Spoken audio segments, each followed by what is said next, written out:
신규 확진자 수가 지난 12월 1일 이후 40여일 만에 400명대로 떨어졌습니다. 하지만 여전히 감염 경로를 모르는 확진자 비율이 25%대에 이르고 변이 바이러스 유입에 대한 우려도 있습니다. 현재 상황 짚어보겠습니다. 유병욱 순천향대 서울병원 가정의학과 교수 나오셨습니다. 어서 오십시오. 네, 안녕하세요. 교수님, 앞서 중앙방역대책본부 브리핑 생중계로 전해드렸는데 방역대책본부 방역당국의 평가도 현재 최근 추이가 완만한 감소세라고 보고 있는 것 같습니다. 교수님께서도 동의하십니까? 우선 우리가 운동을 할 때 쭉 힘들게 운동을 하다가 안정기가 접은 걸 우리가 플래터라고 부릅니다. 네. 고온기라고도 하거든요. 근데 이 고온기라고 하는 거는 우리 몸에서 에너지를 만드는 것과 피로 물질이 서로 전환되면서 평온을 유지하는 상태입니다. 제가 1000명대가 확진되어 나올 때 동부구치소 관련해서 1500명, 그러니까 150명에서 200명 정도를 빼고 나면 800명, 900명대가 유지되고 있는 상태였고요. 그런 상태에서 갑자기 지금 400명, 500명이 나오면 급격히 줄은 것 같은데 실제로 주말에 임시선별진료소를 제가 한번 가봤습니다. 네. 제가 지금 근무하는 병원 외에도 확실히 많이 줄었습니다. 물론 그 검사 건수들이 지금 아직 결과가 안 나와서 검사 건수들이 나오는 걸 보면은 급격히 줄지 않은 것처럼 보이지만 실질적으로 평일에 거의 절반 수준 이하로 나올 것으로 저는 통계를 확신하거든요. 또 하나가 이 추위가 하나의 변수인데요. 서울 수도권이 지금 35년 만에 최고 추웠고 폭설로 인해서 이동량이 적었는데 두 가지 측면이 있습니다. 적었기 때문에 무증상 확진일 수 있는 젊은 분들의 이동이 적어서 또는 검사 받으러 가신 분들이 적어서입니다. 따라서 실질적으로 지금 감소 추세는 맞습니다만은 우리가 이것을 사회적 거리두기를 줄이거나 변곡점을 지났다라는 평가를 하기 위해서는 평일 수준의 검사 건수가 나오고 네. 그리고 내일부터 이제 기온이 풀어진다고 하는데 아까 보니까 안타까운 그런 뭐 특정 종교시설이나 미허가 종교시설에 관련됐던 분들이 자발적으로 검사를 참여하게 되는 화요일, 수요일, 목요일 정도의 건수가 어느 정도 나오냐에 따라서 실질적으로 사회적 거리두기를 줄이거나 지금 우리가 변곡점, 정점을 지나고 있다라고 자신 있게 말씀드릴 수 있을 것 같습니다. 네, 일단 이번 주 상황을 좀 더 지켜봐야겠습니다만은 감염 재생산 지수 같은 경우는 0.88까지 내려왔단 말이에요. 1 이하로 내려왔다는 건 어쨌든 좀 긍정적인 신호로 해석을 해도 되겠죠. 이건 그냥 수학적인 표현일 뿐입니다. 우리가 홍역 같은 경우는 감염 재생산 지수가 12에서 18, 즉 한 명의 감염자가 특별히 방역 조치를 안 했을 때 12명에서 18명까지 옮길 수 있으니 굉장히 파급력이 크죠. 근데 우리나라에서 지금 홍역이 이렇게 대유행하지 않는 이유는 네. 예방접종을 어려서 다 했고 안정적으로 지키기 때문입니다. 지금 우리가 예방접종이 없고 딱 정해진 치료제가 없는 상황에서 재생산 지수라고 하는 것은 분모와 분자의 그 기간의 차이에 따라서 숫자가 오르락 내리락 할 수 있는 것이거든요. 우리가 어떨 때는 재생산 수치가 2가 넘습니다라는 표현을 썼는데 지금 이제 1.2에서 0.88 수준을 조금 떨어진 것이 어떠한 기간에 분자와 분모를 놓고 했는지를 정확하게 말씀을 해주신다고 하면은 이것이 지금 수치가 1 미치기 때문에 어느 정도 수치의 감소세를 갈 수 있겠다고 하지만 그것이 언제 다시 수치가 2로 올라갈지는 아무도 모르는 것이기 때문에 이런 수치가 변동하는 것은 감소되는 추세이다라고 말씀드릴 수 있지만 코로나19의 특성을 우리가 아직 100% 모르기 때문에 얼마라고 말씀드리기는 어렵습니다. 네.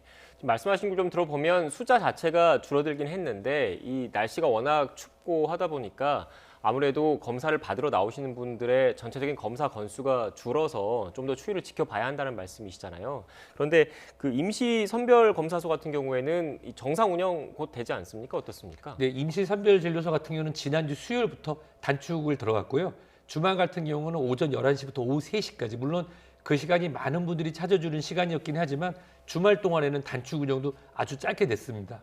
실제로 임시선별진료소를 제가 방문한 이유는 제가 지금 근무하는 곳도 굉장히 춥지만 임시선별진료소에서 일하시는 의료진 외에도 자원봉사분들이 완전히 그 추위에 노출돼 있는 시기고 네. 또 그렇게 추위에 노출됐을 때 노약자나 면역이 약한 분들이 사회적 거리두기를 두면서 대기하시기 부적절했기 때문에 잘한 조치라고 보거든요. 아무래도 건물에서 검사가 진행되는 병원이나 보건소보다는 야외에 있기 때문이겠죠. 아주 많이 추웠습니다. 그래서 이 단축을 시키고 권장하지 않았던 것은 좋은 조치였다고 봅니다. 왜냐하면 그런 상황에서 체온이 떨어지면서 면역이 떨어지고 노출될 수도 있기 때문이죠.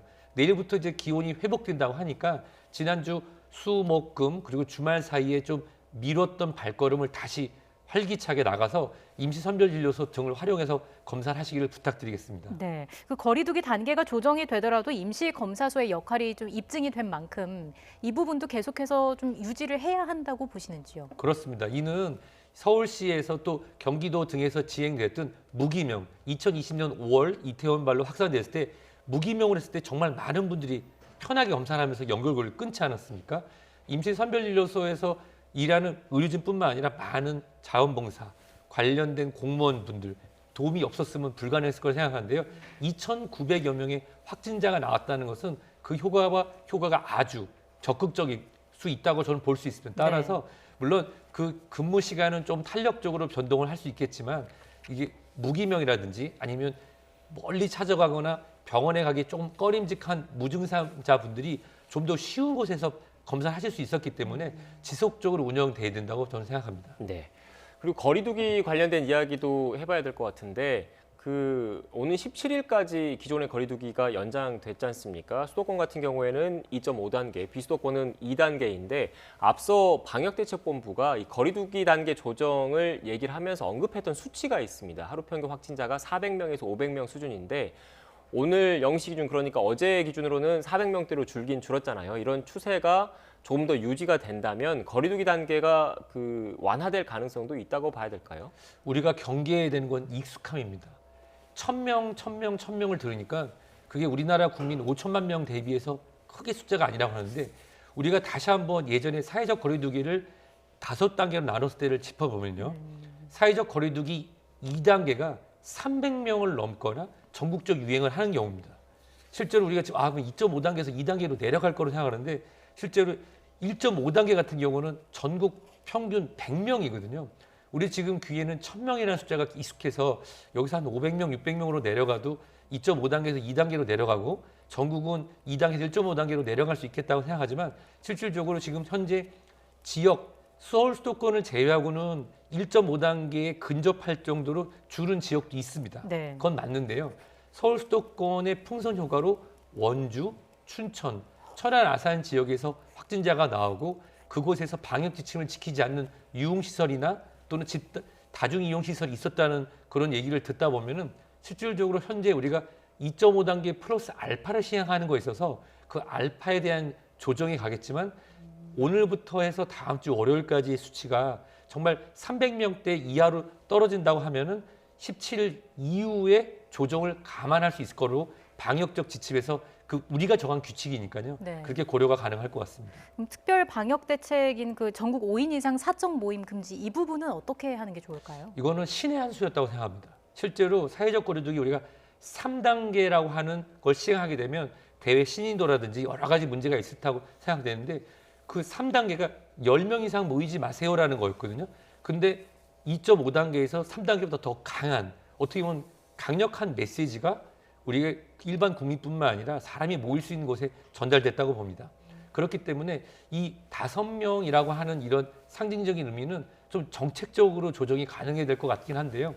지금 이런 현재 사회적 거리두기 완화 얘기가 나오면서 이 5명에 대한 완화 얘기는 진행될 수 있을 거라 생각됐지만 방역적 측면으로 보면은 특정한 교육시설이나 지금 한 달 넘게 닫고 있으면서 하는 이런 운동시설에 대해서는 어느 정도 강화를 풀어줄 필요가 있을 거라 생각되지만 실질적으로 5명 이상 모이지 마세요라고 하는 메시지는 우리는 실제로 설을 앞두고 있습니다. 네. 설을 앞두는 시점에서 섣부르게 단계를 빠르게 낮추거나 또는 플러스 알파의 조치를 빠르게 낮춘다고 하면은 설 전후로 해서 예방접종을 진행하기 위해서 많은 분들이 다시 모여야 되는데 그런 부담을 방역당국에서 가질 가능성이 클 것 같습니다. 네. 구체적인 사례도 짚어보겠습니다. 서울 동부구치소 관련된 여파가 지금 계속되고 있습니다. 전수검사도 계속 이어지고 있는데 근본적인 문제, 원인은 뭐라고 보십니까? 사실 저는 이제 군 관련해서 비교하는 말씀을 몇 번 드렸습니다. 군대도 어떻게 보면 자발적 또는 사회적 환경적 동일 집단 그룹입니다.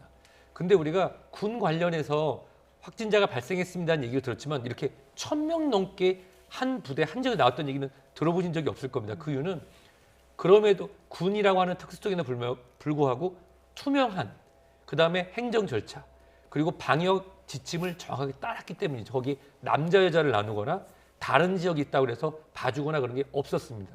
근데 이번에는 이러한 부분들이 지역사회에서 유입된 것이 맞겠죠. 왜냐하면 거기는 특수한 집단이 들어갔기 때문이죠. 그럼 지역사회에서 유입되는 그 과정에서 걸러지지 않았던 점. 네. 지역사회에서 동떨어진 일종의 섬과 같은 곳인데 섬 같은 곳이 어떻게 보면 뉴질랜드처럼 안전할 수도 있겠지만 확산이 시작되면 걷잡을 수가 없습니다. 그렇기 때문에 마스크 착용이나 사회적 거리두기가 1차 확진됐을 때 밀접 접촉자를 거리두기를 못했던 부분이 아쉽죠.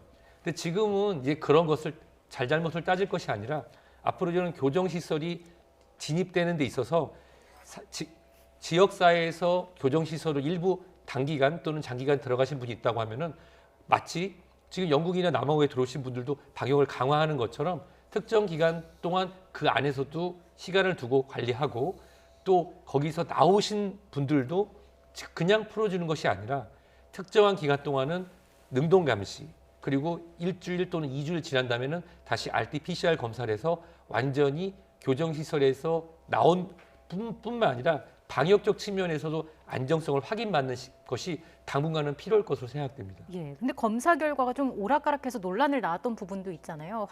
이송된 확진자 중에 150여 명이 음성이 나왔다가 그 중에 36명이 다시 이제 양성 판정을 받았던 일이 있었는데 이렇게 좀 결과가 바뀐 건 뭐가 문제였을까요? 검사 방법에 대해서 확인이 필요합니다. 예를 들어서 우리가 신속검사법이 아니라 PCR 검사를 했다고 하더라도 코를 통해서 직접적으로 잘 넣어서 비인두와 목에 있는 인두를 잘 측정을 해서 비말을 뜯어내야 되는데요. 그것은 전문가가 진행을 해야 됩니다. 전문가가 진행하는데 혹시 검체가 모이는 과정에서 오염됐을 가능성도 있습니다. 보통 우리가 의학적 평가를 할 때 P-밸류라고 하는 단어를 쓰거든요. 뭐 1000개의 검사가 진행되는데 5개 미만에서 오락가락했다고 하면은 그거는 통계적으로 우리가 바이러스 수치가 올랐다 내렸다 했기 때문에 그럴 수 있다라고 하지만 그 범위를 벗어나고 있습니다. 따라서 오염됐을 가능성, 비인두 검사가 아니라 침을 뱉어서 간편하게 검사했을 가능성, 이런 가능성이 있기 때문에 앞으로 이 교정시설뿐만 아니라 국가에서 관리하는 단체 관리시설인 경우에는 꼭 명확하게 전문가가 정확한 채취를 통해서 RT-PCR 검사로 정확도를 높이는 것이 필요할 것 같습니다. 네.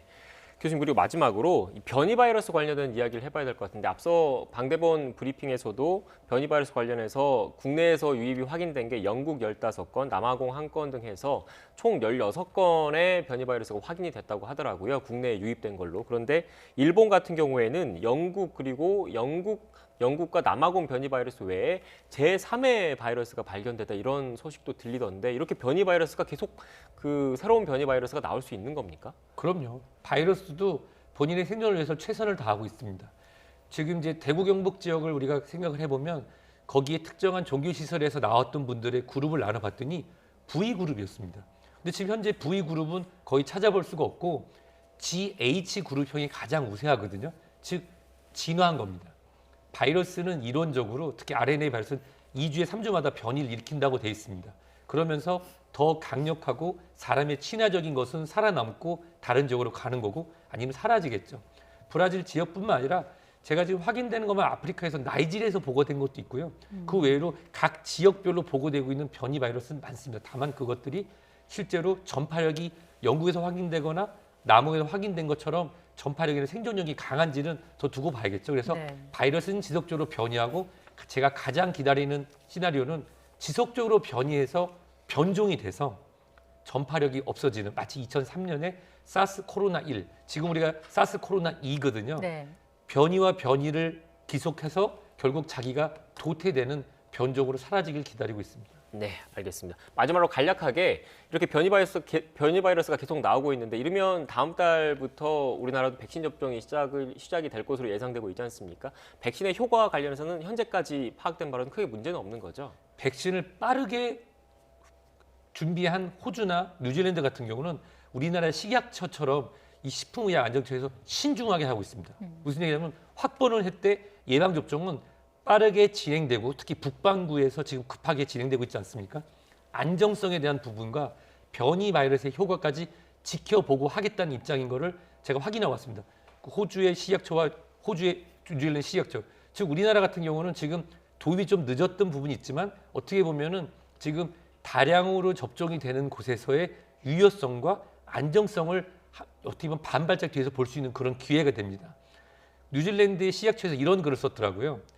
동물 실험도 충분히 되지 않고 더구나 인체에서 투입되는 예방접종에 대해서 안정성이 확정되지 않았기 때문에 신중한데 다행인지 불행인지 우리의 동포인 다른 국가에서 진행되는 것을 볼 수 있다. 거기에 따라서 일정을 잡겠다고 했습니다. 따라서 변이에 관련된 부분도 아스트라제네카 부분이 우리가 우선 시작될 텐데요. 현재까지 나온 것은 이론적으로 문제가 없는데 인도라든지 기타 다른 국가에서 예방접종이 진행됐을 때 2주에서 4주 후에 유효성 부분까지 분명히 나오거든요. 그렇다고 하면 우리는 좀 더 안심하고 또 유효성과 안정성에 따라서 예방접종이 가능할 것 같습니다. 네, 알겠습니다. 지금까지 유병욱 순천향대 서울병원 가정의학과 교수와 함께 코로나19 관련된 이야기 나눴습니다. 오늘 말씀 고맙습니다. 고맙습니다.